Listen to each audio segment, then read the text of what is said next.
and welcome to the ABCs of benefit corporations.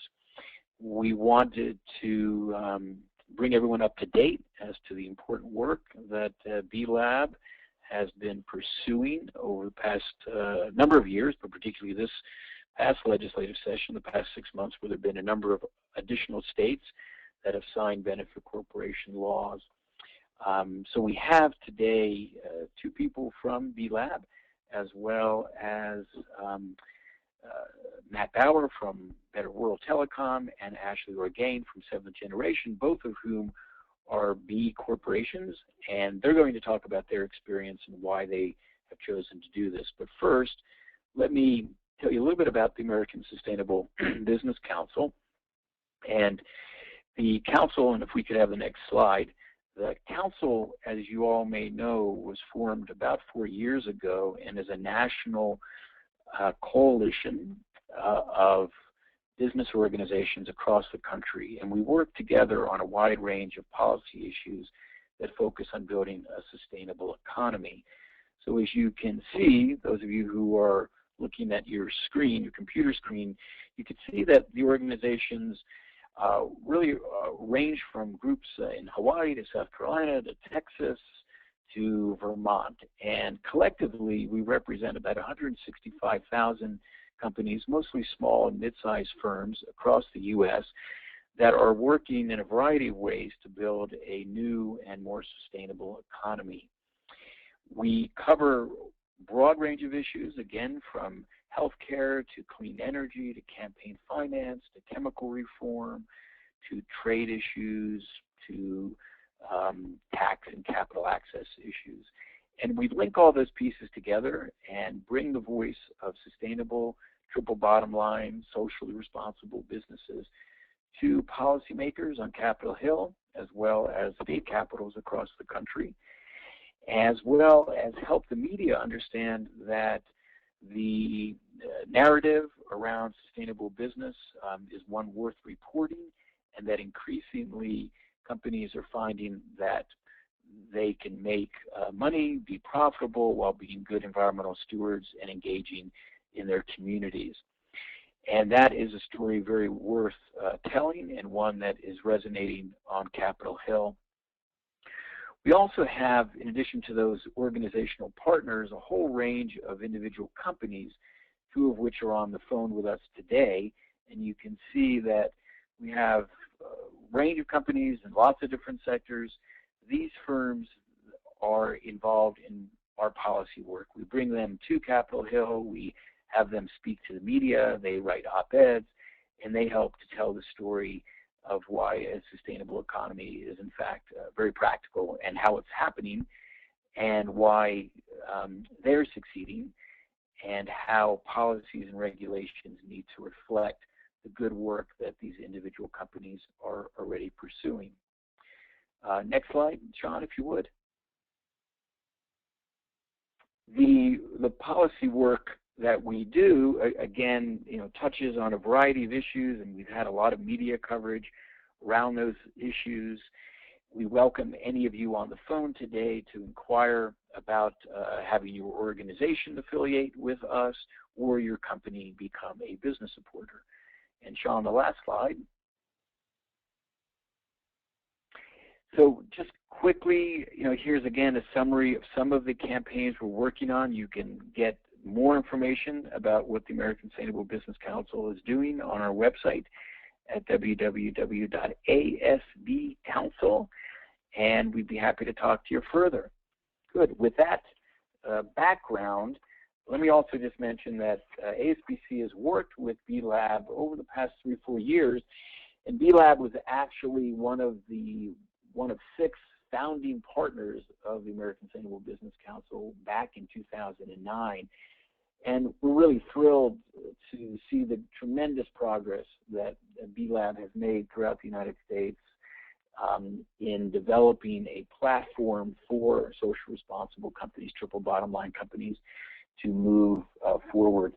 So let me now introduce Eric Trojan, who's the Director of Policy for B-Lab, and Eric's going to introduce his colleague Elizabeth, but Eric will first give you all an overview of what's been happening legislatively, and what we can look forward to in 2014.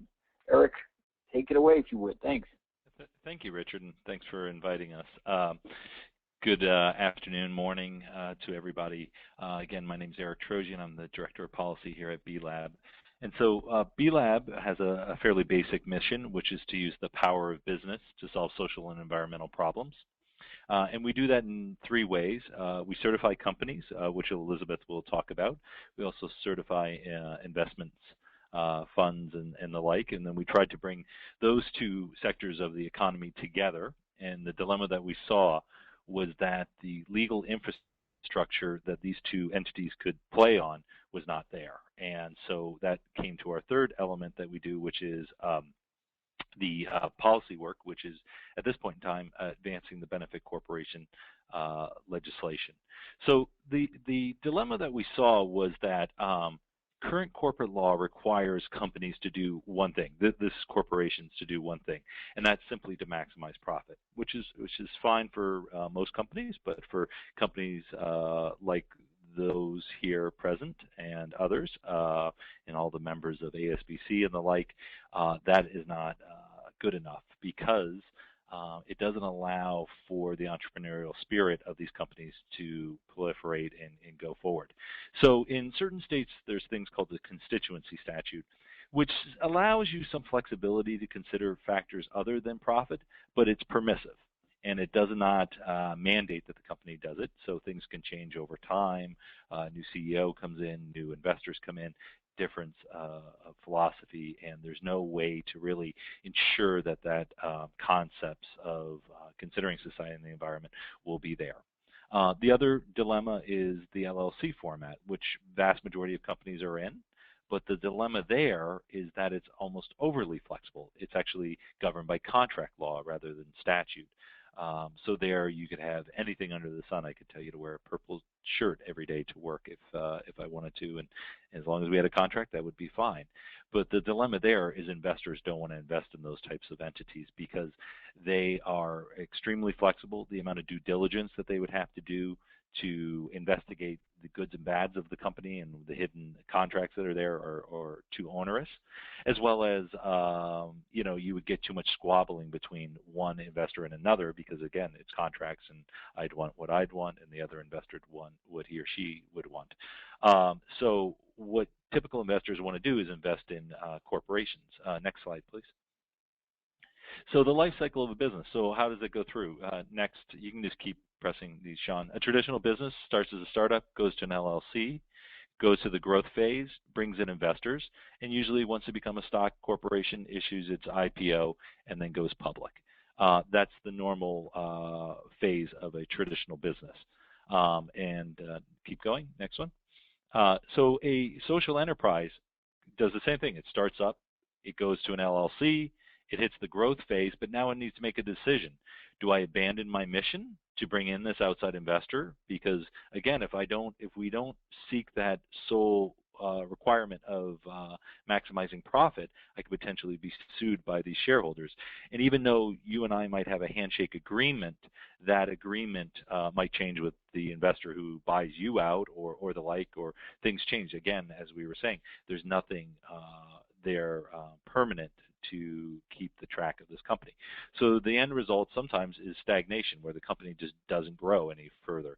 So right there, we're hurting the free market aspect that we're trying to all live within. So a social enterprise that's a benefit corporation has a different phase.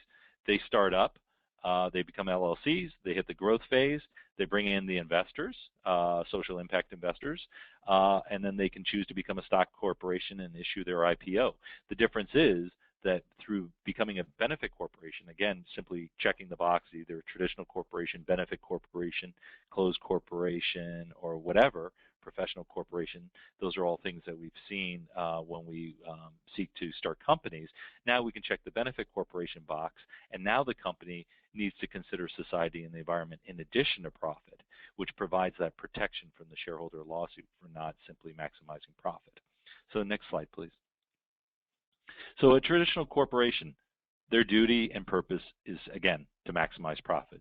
Next one.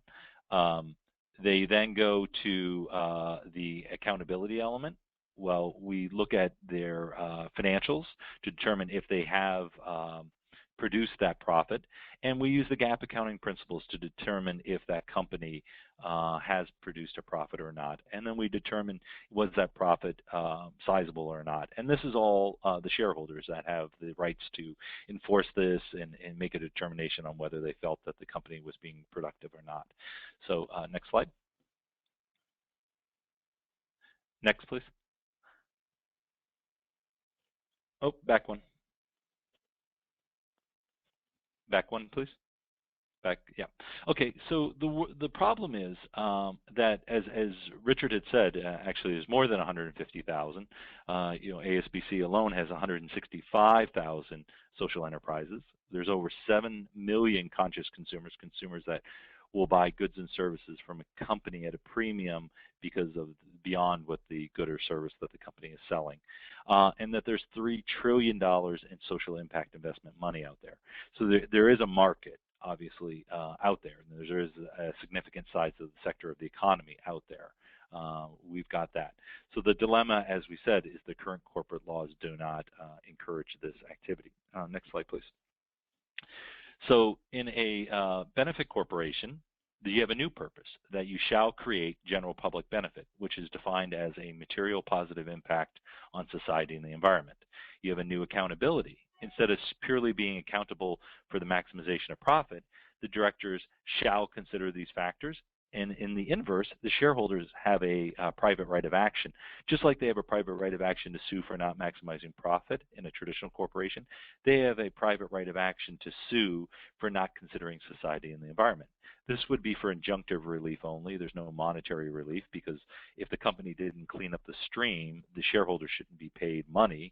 The company should go clean up the stream, and the judge would say, go clean up the stream.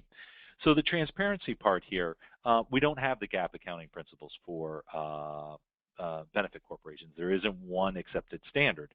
But what there is there's several standards out there, and since these are issues of morality on what is good for society and the environment, I don't think really we could even have the legislation dictate what morality is, because then it would be the legislature dictating that, and we'd actually never have a law passed.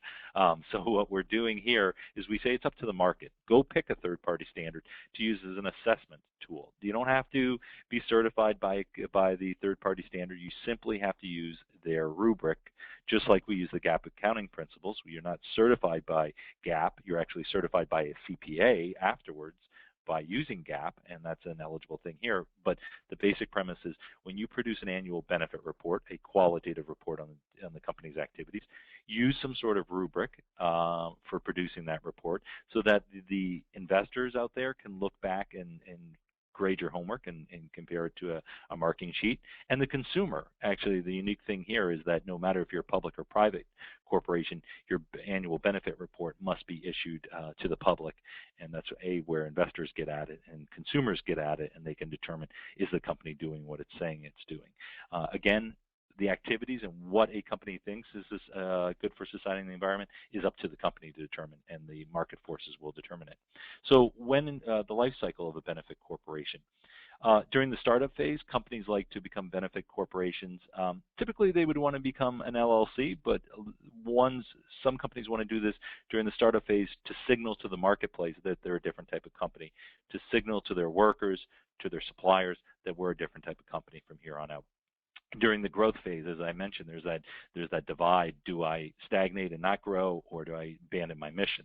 Well, in a benefit corporation, you don't have to do that. I can bring in outside investors, feel protected that I'm not going to be sued for considering society and the environment. I'm also going to be signaling to these investors that I'm a different type of company, and there's, again, $3 trillion out there in the marketplace. And then inversely, we're protecting these investors, because right now, if an investor invests in a traditional corporation, they can change their social mission at any point in time, and the investor has no recourse because they're only trying to maximize profit, these companies. So now we're actually providing protection for the investor too. During the succession phase, you've got tons of companies out there that are ready, the CEO's owned it forever, and he or she is ready to retire and wants to figure out how to bow out gracefully and look at all the options and maybe continue that mission of the company. So this way I can sell my company. There's a thing called the Revlon ruling, which says you have to sell to the highest bidder, but here you consider other factors, and you can consider a little bit less on the stock price because of the buyer's potential willingness to continue the mission of the company, because they would buy it as a benefit corporation. So, some of the benefits of doing this is that it provides legal protection. It's a free market approach, provides market distinction. A, I'm labeled as a benefit corporation, and B, I'm producing an annual benefit report, again, signaling to the marketplace, protects investors, provides transparency to consumers, and the like, as we had mentioned. Next slide, please. Next slide, please. So nationally, this year, as Richard had said, has been a very productive year. I believe there were 7 states this year, including the District of Columbia, and most importantly, you'll see there is Delaware passed this. Pretty well our model version, which was seen in all the states. Just one slight bit of difference, the transparency element is a little bit different.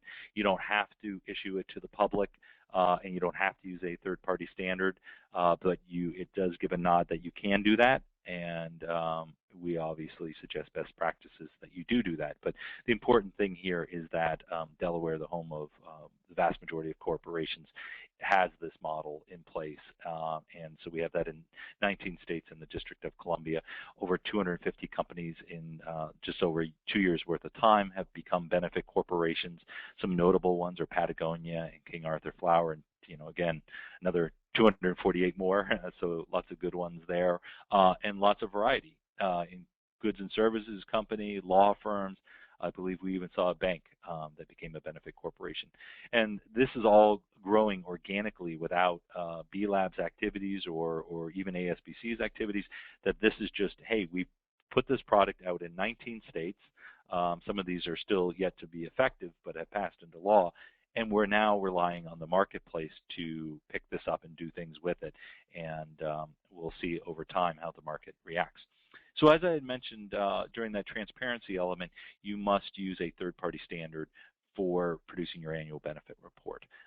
Again, that's simply a rubric for producing your report. You don't have to be certified or audited by them, like B Lab, for example, which is the top standard there on this list. We offer our standard for free, or we also will offer it via certification, which many people on this call are also certified. And if you want to, claim that you're a certified B Corporation, obviously you have to be certified. Again, same concept as using the GAAP accounting principles, and then either having a CPA evaluated or not.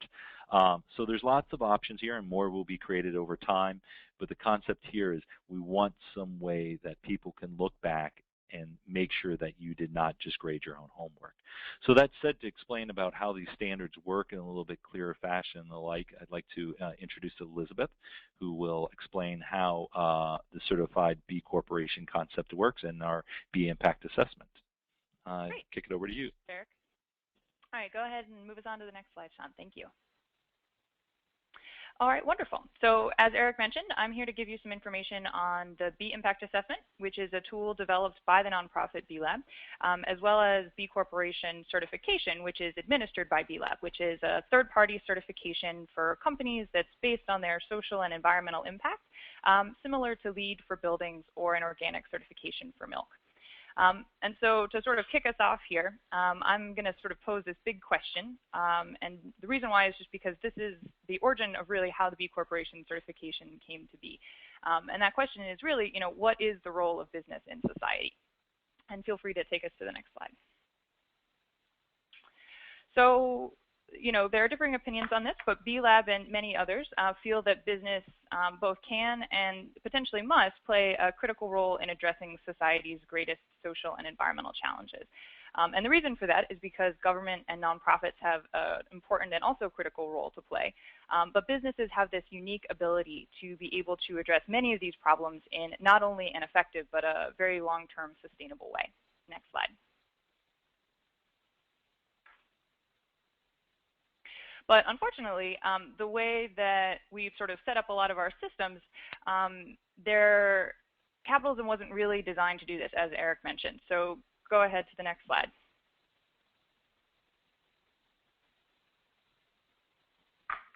there are two sort of primary roadblocks. The first one is how to distinguish a good company from just good marketing as a consumer or potentially even as an investor. So there's a lot of great work that's being done on the sort of product or practice level standard. We can now differentiate between, fair trade coffee and organic butter, for example. But increasingly, we're finding that, society and consumers are interested in supporting good companies in addition to just good products. And so they want to know if that organic butter company is treating its employees and suppliers fairly, as well as producing an organic product. So go ahead to the next slide. So in terms of the second roadblock, this is maintaining how this company would maintain its mission over time, which is what Eric discussed vis-a-vis the legal changes B-Lab is working on. So go ahead to the next slide. So one solution to these two roadblocks of good standards and maintaining mission over time is becoming a certified B Corporation. So this B Corporation certification is a consumer-facing certification that provides an independently verified window into a whole company's performance, sort of proving that it's using the power of business to solve a social or environmental problem. Next slide. So in order to become a certified B Corporation, companies have to do two things. First, they need to meet a rigorous standard regarding their social and environmental performance in the present, which is measured through B-Lab's B Impact Assessment, which is an assessment of over 150 questions that's informed by our Standards Advisory Council of Experts. And in addition to that, as Eric mentioned, they have to verify their answers to us by providing us with documentation. Second, they are asked to make a legal change to their corporate governing documents to take into consideration stakeholder value, not just profits, in their decision-making to the greatest degree possible in their state. Next slide, please. So with regard to the standards piece, this is just a quick snapshot of our B Impact Assessment interface. So just a few things to note here. If you look sort of in the middle of the page, you'll see that we have a variety of different sections here. So the questions are going to be ranging from corporate governance to the way that the company engages with its workers, its relationship with its community and supply chain, in addition to its environmental footprint. We also have a special section that's devoted to companies who, as a part of their sort of core operating business model, have some sort of social or environmental focus. And we like to say that it's comprehensive. Again, it's looking at the entire company. In addition to that, we give you the opportunity not only to sort of measure and put answers in to capture your impact at a current snapshot in time, but you can also compare your answers and your score to other companies that are in your industry. And so if you look over to the left, you'll see a progress bar that includes a review and compare your impact report page.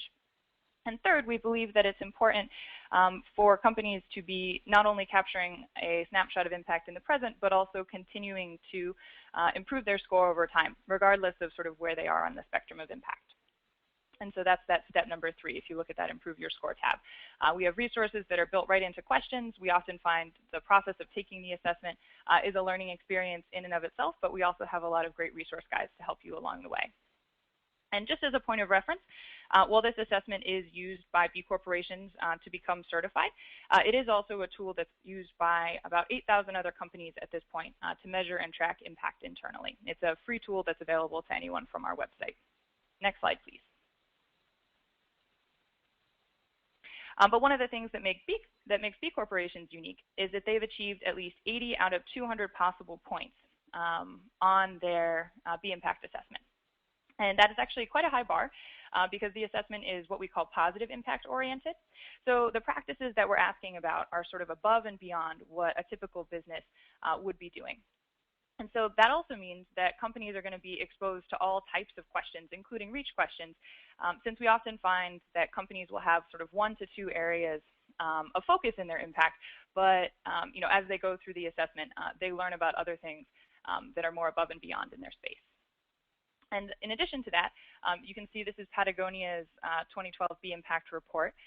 One of the things that makes B corporations unique is that they also publicly display this score breakdown on the B-Lab website. So they have that extra level of transparency. Next slide, please.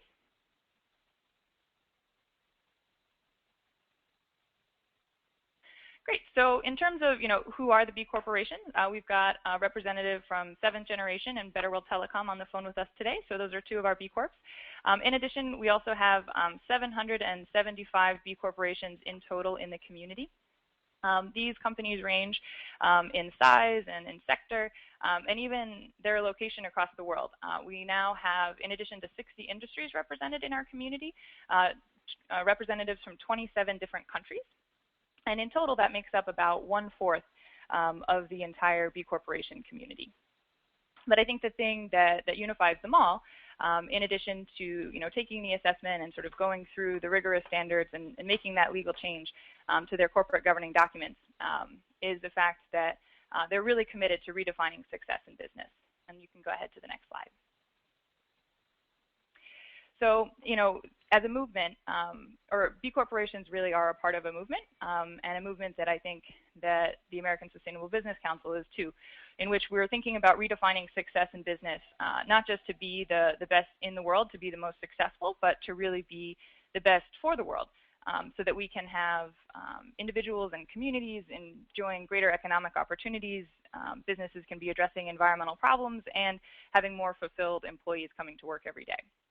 So that would be, I'd say, sort of a general overview from my perspective, but to be honest, the best way to really understand what a B corporation is to listen to their stories. And so that is what both Ashley and Matt will be providing us with next. Great, thank you. Elizabeth, thank you so much. And let me just quickly introduce Ashley Regain. She's the Director of Corporate Consciousness at 7th Generation, which is based in Vermont, and has been really a pioneer in this field of sustainable business practices, triple bottom line, being a socially responsible company for a good while now. So Ashley, if you could describe, per Elizabeth's description, what motivated you, to 7th Generation to become a benefit corporation? What have been some of the benefits that you have seen occur as a result of making that decision, and also if there have been any challenges that have developed along the way? Most happy to. First, thank you for having 7th Generation on the call. As Richard said, I work on our corporate consciousness team focusing on mission advocacy and outreach. And I have to say one of the greatest parts of my job is really linking arms with our partners and working towards this greater movement for change that we're all driving towards business to make. So 7th Generation, if you're not familiar with the company, actually has been around for 25 years. We're celebrating our 25th year this year. And our name comes from the Iroquois belief that in our every deliberation, we will consider our impacts on the next 7 generations. So you could say that sustainability has really been baked into our DNA since day one, because we have been trying to think about how we can make the world a better place just by operating. And so when we had the opportunity to become a B Corp, it just made perfect sense. It was really the right thing to do. As we ended up being one of the actually first founding B Corp members back, I believe, in 2008 now. So we've been an organization that's really seeking sustainability in our products, but by wanting to make the world a better place, we knew that there needed to be standards, certification standards around sustainability. And that's where we saw the value of B Corp's impact assessment and certification system. And we really saw the opportunity for us to use this going forward as our guiding document, a roadmap, if you will, that we can look to continually to see if we're staying true to our mission. So we have actually undergone, significant change in the last 4 years at our organization. We've had, turnover rates up to about 50% through the changes that we've had. But what the B Corp impact assessment has ensured is that our commitment to sustainability continues to be embedded in the organization. That as we bring on new hires, as we bring on new leaders who are overseeing different areas of the business, we have a document. We have areas where we know we need to make improvements on continually to live up to our mission. And so that's really the most significant value we've seen in the last 3 years. Since being a founding B Corp member, what's been really important for us is to be able to, as I mentioned earlier, link arms with our partners to lend our credibility and our voice to this movement, and to engage and educate consumers on a different type of business model. And so we've been working through our channels to really bring this movement to life with a consumer set who's already somewhat educated and bought into this belief, but also extending beyond that in ways that we can. Let's see, Richard, I have a couple questions here that you had sent me. One of them was, beyond the philosophical reasons, have you found any other, benefits? And I believe I just shared the impact assessment's a great guiding document. It also has helped with employee recruitment. We publish an annual corporate consciousness report that really looks at our sustainability standing, and we use the B Corp model to communicate outwardly about the different areas where we're working on making progress in sustainability. And it is always one of those documents that employees look to and are inspired by when they come to 7th Generation. So it's been really a wonderful tool for us, both the impact assessment and the certification itself. And look forward to answering any questions that participants might have specifically when we get to the Q&A. Great, good, Ashley. Thank you for that. And I know there's much more that you can say about the decisions and the benefits of being a benefit corporation. Let me turn it over to Matt Bauer, and Matt is the founder of Better World Telecom, which is, as the name suggests, in the telecom industry. And Matt, if you could reflect on the decisions that led your company to become a benefit corporation and the benefits that you all have derived. Great, Richard. Thank you, Sean. Yeah, first slide. Thanks. If everybody can hear me, okay. So let me. I'm Matt Bauer, and co-founder and president of Better World Telecom. So we were started about 10 years ago. So I'm going to try and just cut through just a minute or two on who we are and our place in the world and why we're doing what we're doing, and then answer those questions of how we came to B Corp and decisions that we've made around that. So first off, we're technically speaking, a regulated national voice and data services carrier. So we fall under the FCC and the PUCs, and our macro industry is, full of giants like AT&T and Verizon. That's wireline, wireless, business-to-business telecom services. It's about 3% of the global economy.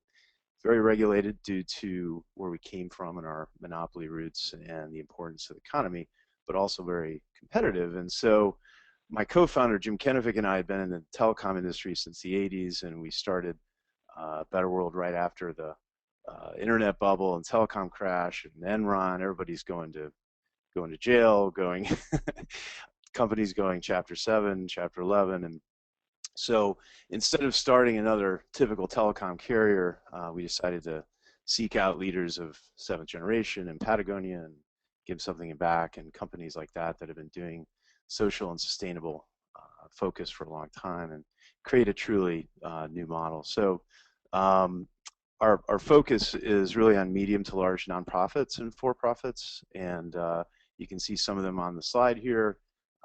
Had great names, Patagonia, New Resource. Many of these are either nonprofits or members or a part of the B Corp family or ASBC family. And so moving on to the next slide, we have taken great strides and energy around certifications in B Corp, and we've gone through the GEARS process as well, which is sort of an extension of that. The World Blue, most democratic companies, 1% for the planet, and amidst all that, we've been in the mainstream Inc. 500, 5,000 list for the last 3 years. And the last slide then, sort of our areas of focus are really in 4 main areas: digital divide and job creation, and I'll sort of go into that at the end, and nonprofits and technology. We started in the digital divide area an organization called Connect Space, which is providing jobs on the ground using telecom, nonprofits, and technology. We have a large national partnership with TechSoup and around sustainable telecom. We've done work with BGI in Seattle around creating a sustainable platform, and then invested heavily in Bali and local living economies.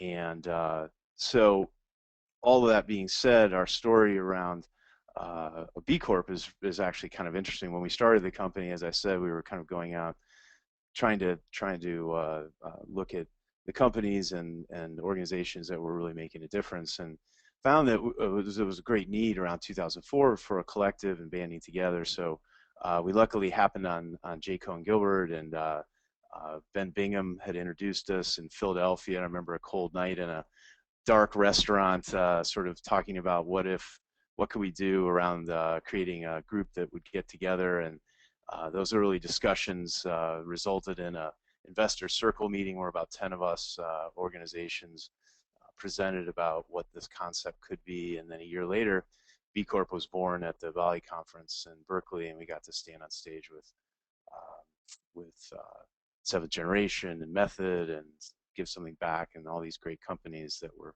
part of that initial class. And you know, what we really saw in this is an opportunity, and sort of getting to the questions now around putting a fence around what we're doing and differentiating ourselves in our industry. As I said, there's huge companies. AT&T alone is about a $75 billion valuation. Verizon not far behind. So what do we need? And that is a structure and a framework like B Corp, so that it allows us to communicate and demonstrate our commitment to our customers and to our stakeholders. And that's super important for a smaller business like ours, and really gives us a way to communicate our mission, vision, values. And so in terms of what we found challenging about the process, I mean, I think you know, all the work that goes on and doing the certifications and recertifications and the work around getting the legislatures to enact laws and options for companies at the state level is so important, and I haven't found any downside of the process so far. It's all been a great ride, and I'm really excited about all the progress that B Corp's made, and they've really broken through in ways that I hadn't imagined in this time frame. So thank you for the opportunity to talk about our story. Good, Matt. Thank you. So why don't we open it up and see what questions there might be. And Sean, if you just remind us again how folks on the phone can ask questions. Yep, so assuming that you are on the web platform, there is a control panel. It's pretty basic. At the bottom, there should be a question button. It looks like either a hand or a question mark. And you just hit that, it will cue you into the question. At this point, we're going to open it up. So we'll give folks just a minute or so. Richard, I don't know if you have any questions in the meantime for anyone while folks are deciding.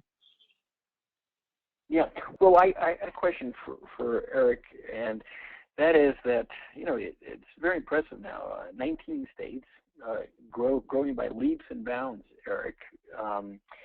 And what are the targets looking like for next year? What can we anticipate? You know, which additional states are likely to come on board? Thanks, Richard.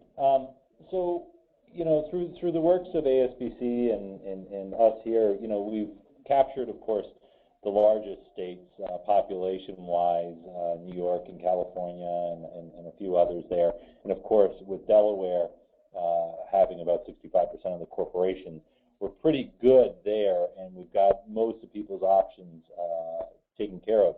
But of course, what we want to do is create a new economy and a new choice in the economy. We want to create that as uniform and model as possible. So 19 states, you know, we have 50 of them, so do the arithmetic, and we still have several more to go. So, you know, what we typically do is we see when there's a group of businesses in a particular state that are willing to help out, because this hasn't been done just by ASBC and B Lab. This has actually been done by businesses out there, like Matt was saying, you know, from Better World Telecom. They were there in Sacramento with me numerous times, testifying at the Capitol. So when there's a state that has a lot of businesses that are willing to help out, we'll go to that state. We get a lot of legislators because this has become the flavor of the month for a lot of legislators. So they'll take on the issue. We'll make sure that they stay on track again, trying to keep everything model and consistent as possible, which helps the investors in the long run too. Not only does it provide clarity to businesses, but it also helps the investors understand what they're getting into and know that it's same from each one to each one. So long story short, we're working on that. There's some that we have to repeat. Connecticut lost in the last, it didn't lose, it just never got its very final vote, even though the governor was in support, and I think that was part of the reason. So we have to go back to Connecticut and a few other states where we didn't quite finish up. So still to come, but if anybody has interest, please signal out to us that they're interested in their state. And I'd just like to inform everybody that Delaware takes effect on August 1st. So since most corporations are based in Delaware, if anybody's on this call that is in Delaware, that option to become a benefit corporation there will take place on August 1st. So thank you. Okay. Yeah, great. Good. Sean, are there any questions? Actually, don't have any yet. Hang on just one second. Well, all right. Well, don't.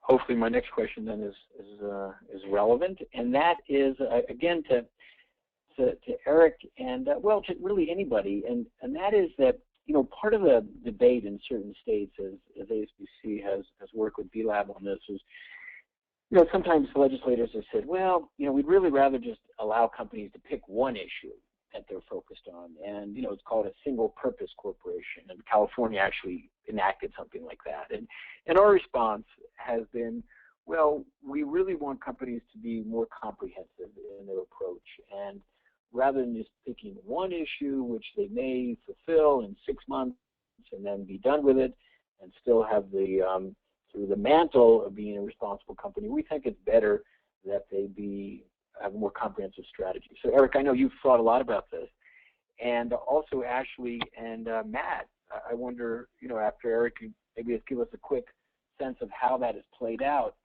how your companies have thought about this, and why you wanted to have a general public benefit as part of your DNA. So Eric, can you maybe educate us a little bit on that? Yeah, so the quick little background is, and I'm sorry for any lawyers that are out there, but they're usually the ones that cause this conflict in viewing different pieces of legislation. So as Richard said, there's 2 actual new business forms in California as of last year, the Flexible Purpose Corporation and the Benefit Corporation concept. Again, benefit corporation is that you'll consider society and the environment.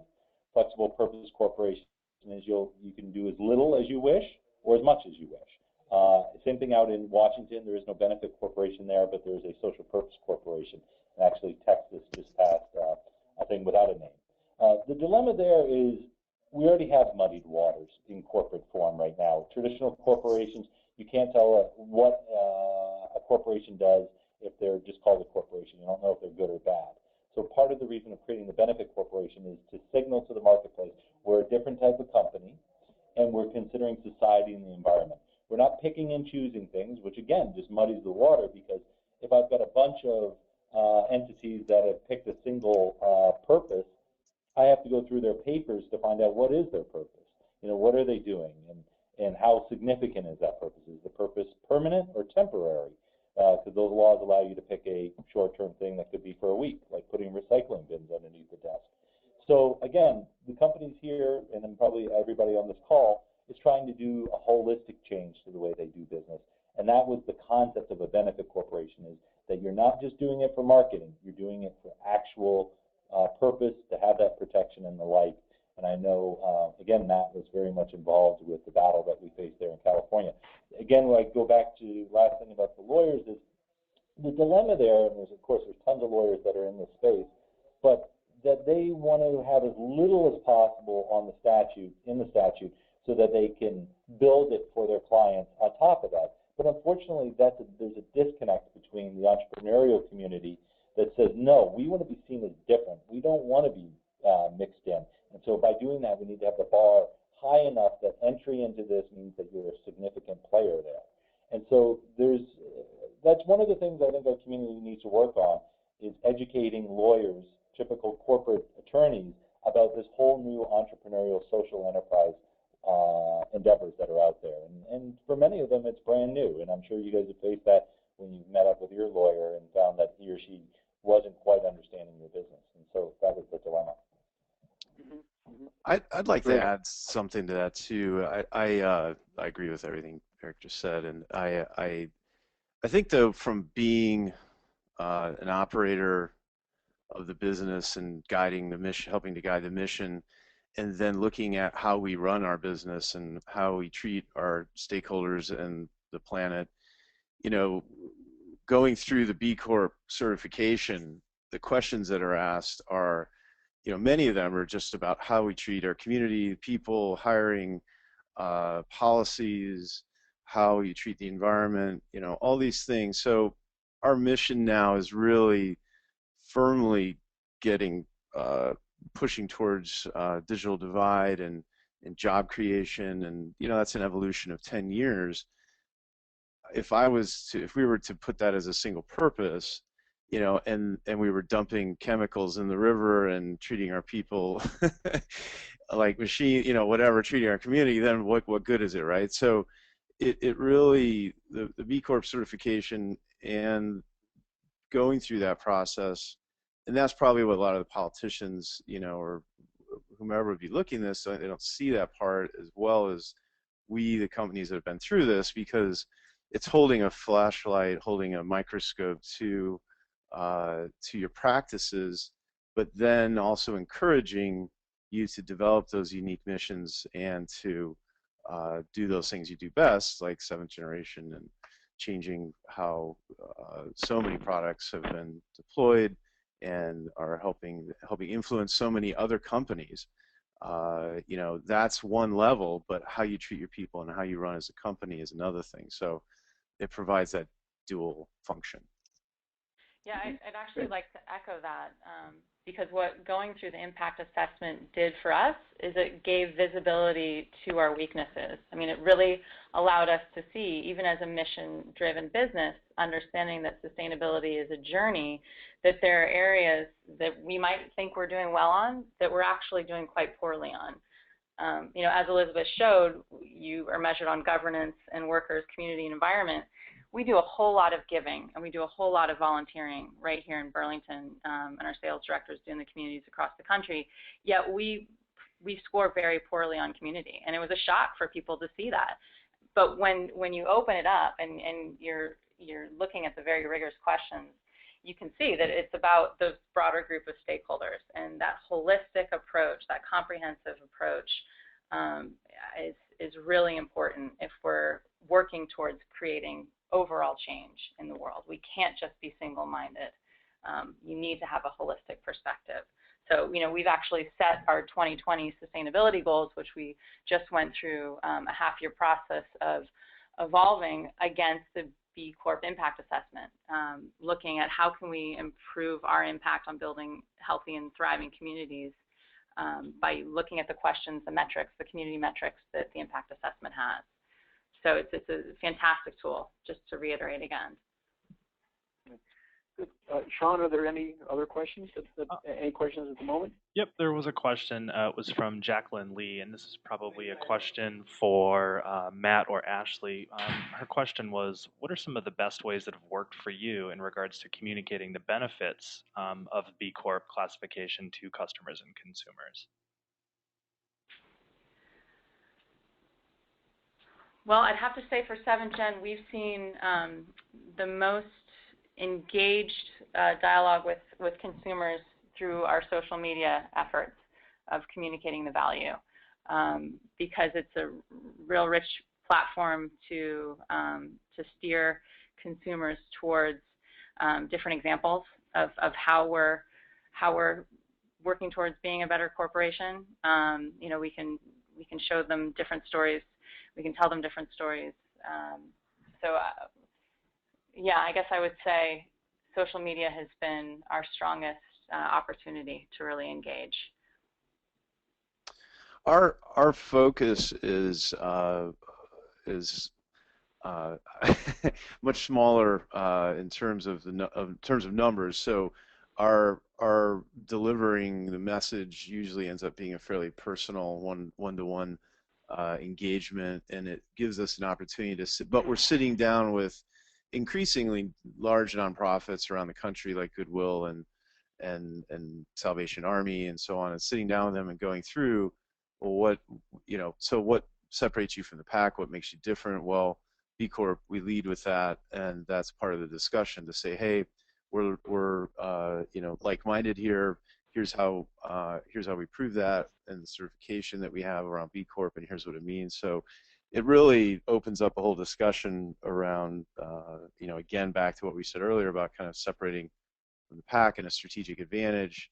But then it also creates that platform to communicate with other organizations that we want to bring on as customers and partners. We wouldn't, I can say definitively, if we weren't a B Corp, well, because we're a B Corp, we were able to, our partnership with TechSoup Global is probably one of our biggest and most strategic, and B Corp designation, certification, and process was instrumental in making that happen, because it's something that they recognize and that they see as an advantage in working with companies. So, Matt, I wonder, to the extent, and Ashley may have a thought on this as well, how are investors looking at you now that you've become a benefit corporation? Has it increased your attractiveness to certain types of investors? Or certain types of customers as well, I would say. You just pointed out about the customers, but any more detail on that? Yeah, I think that a good example is, we're about to launch a new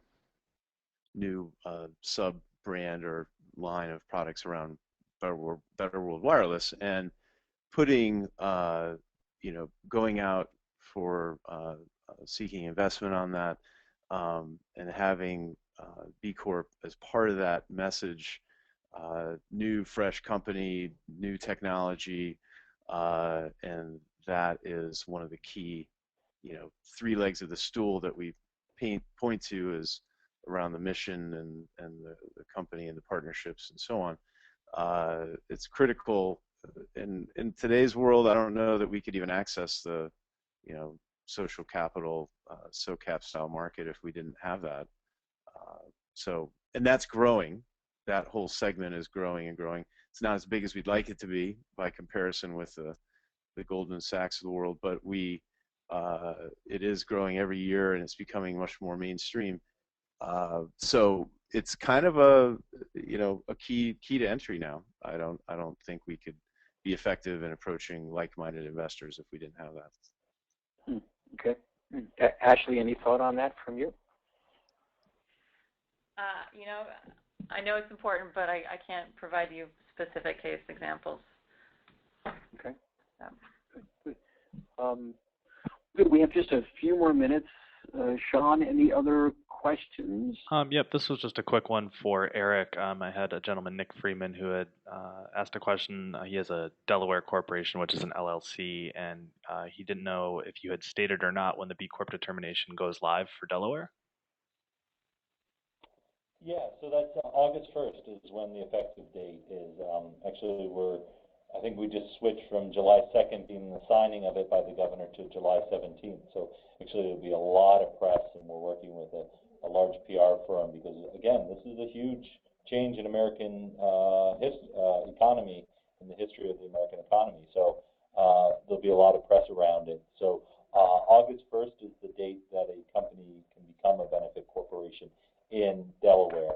And as an LLC, you would just switch over to be a corporation, and that's all feasible there. The thing to look at in becoming a benefit corporation, because again, there's a thing called a benefit corporation, which is your legal structure, and there's a thing called the certified B corporation, which is the certification bestowed by B Lab, just to provide clarity there. But the benefit corporation, you're a C Corp or an S Corp. So from being an LLC, switching to be a benefit corporation, the one thing you want to look at is the tax implications of being a C Corp or an S Corp good for me?